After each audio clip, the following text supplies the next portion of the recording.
Hola a todas y todos, en este vídeo vamos a ver cómo montar la práctica 7 en la que vamos a realizar un movimiento de luces mediante el montaje de 6 LEDs y la tarjeta Arduino. Como siempre, el primer paso es abrir el archivo PDF donde tenemos la práctica. Aquí la he llamado el coche fantástico, puesto que está basado en una serie de televisión de los años 80 que utilizaba un coche que tenía unas luces LED que iban moviéndose como vamos a ver ahora. En este caso los elementos necesarios para el montaje son 6 LEDs y 6 resistencias de 220 ohmios, una para cada LED, la placa de pruebas y la placa Arduino. Bien, como siempre, para hacer este montaje lo que hacemos es abrir el programa Tinkercad en la opción circuitos. Yo ya tengo aquí montado el circuito. Lo que tenemos es los 6 LED de color rojo, cada uno con una resistencia de 220 ohmios, como vemos aquí, de valor 220 ohmios, y unimos la entrada de cada una de esas resistencias a uno de los puertos digitales, en este caso el 2 para la primera, el 3 para la segunda, el 4, el 5, el 6 y el 7. Y después del LED tenemos el LED conectado, la patita del cátodo a tierra, de cada una de ellas a tierra, por eso utilizamos el color negro. Bien, pues ahora una vez realizado el montaje del circuito, lo que vamos a hacer es enviarle el código. El código yo ya lo tengo aquí copiado. Como en el resto de prácticas, tenemos que abrir el archivo txt donde están los códigos de las prácticas, copiar y pegar. Bien, si analizamos un poquito el código que tenemos aquí, en la parte superior tenemos el comentario y empezaríamos pues definiendo una variable para cada uno de los pines. En este caso todas son enteras, desde el pin 2 hasta el pin 7, que son los pines que vamos a utilizar para enviar señal a los diodos. Luego definimos otra variable que se llama timer, que es el temporizador, ¿no? o el tiempo que vamos a utilizar de delay, de espera entre el encendido y el apagado de cada uno de estos diodos LED. En este caso le hemos fijado el valor 100. Si quisiéramos cambiarlo, pues tendríamos que ir aquí y modificar este valor.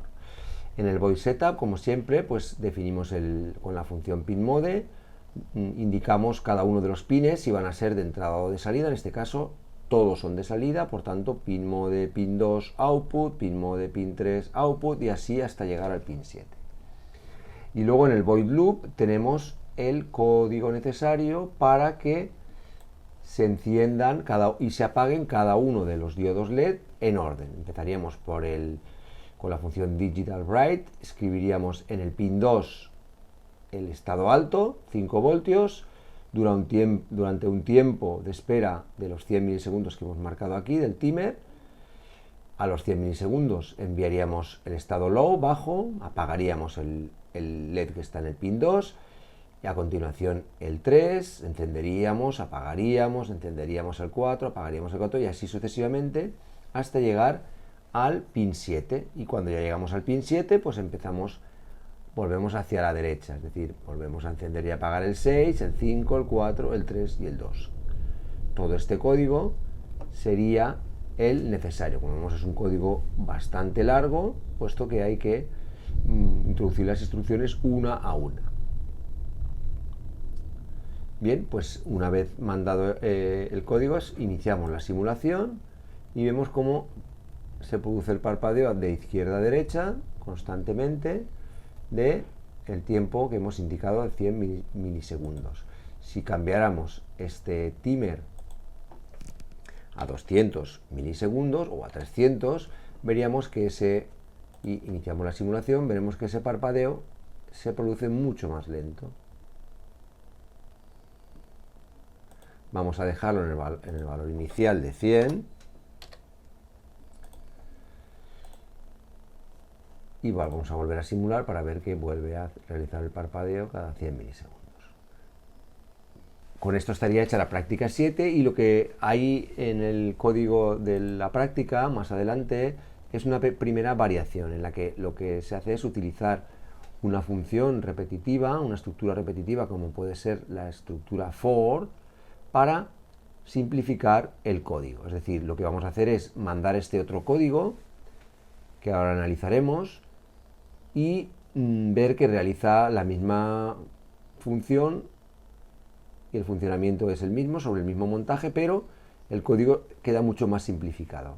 Aquí lo que hemos utilizado es, hemos definido una variable tipo array, como un vector. En este caso el vector tiene 6 componentes, la componente 0, la componente 1, la 2, la 3, la 4 y la 5, que son los pines de salida digital. La función count, que es la misma, y el timer igual. Y en el void setup, en vez de escribir las 6 instrucciones de pinMode, lo que hacemos es utilizar la estructura for, que es una estructura repetitiva, que va a repetir lo que tenga aquí entre esta llave y esta llave, que es lo que está dentro del for, la estructura repetitiva for, desde el valor count igual a 0 hasta que el valor count o mientras el valor count sea menor que 6, y aumentando el valor count en una unidad. Esto es lo que significa el count más más. Significa que cada vez que repita esto le irá sumando un valor, un número, 1 en este caso, a la variable count hasta que se cumpla que es menor de 6. Por lo tanto, en el primer caso count vale 0 y lo que hace es a la función pinMode coge el vector de aquí, que es el 2, es decir, la entrada 2, perdón, la salida digital 2, y la configura como salida.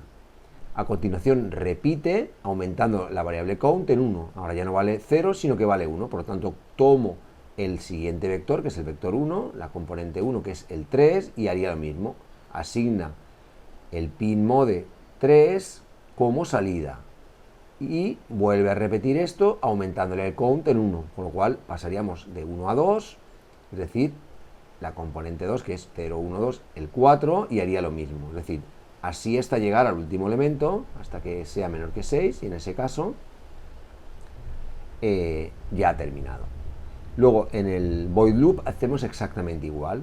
Para escribir que mande el estado alto y el estado bajo de cada uno de los pines, hacemos la estructura for igual, desde 0 hasta 6, aumentando de 1 en 1. Y luego, para hacer el movimiento inverso, desde 5 hasta 0, para cuando vuelve la luz hacia la derecha, pero en este caso la variable count va descontando desde 5 hasta 0. Este código ya en la práctica 7b lo veríamos aquí, este sería el código que hemos comentado, ahora utilizando el vector, y si simulamos, lo que vamos a tener es el mismo funcionamiento que teníamos antes.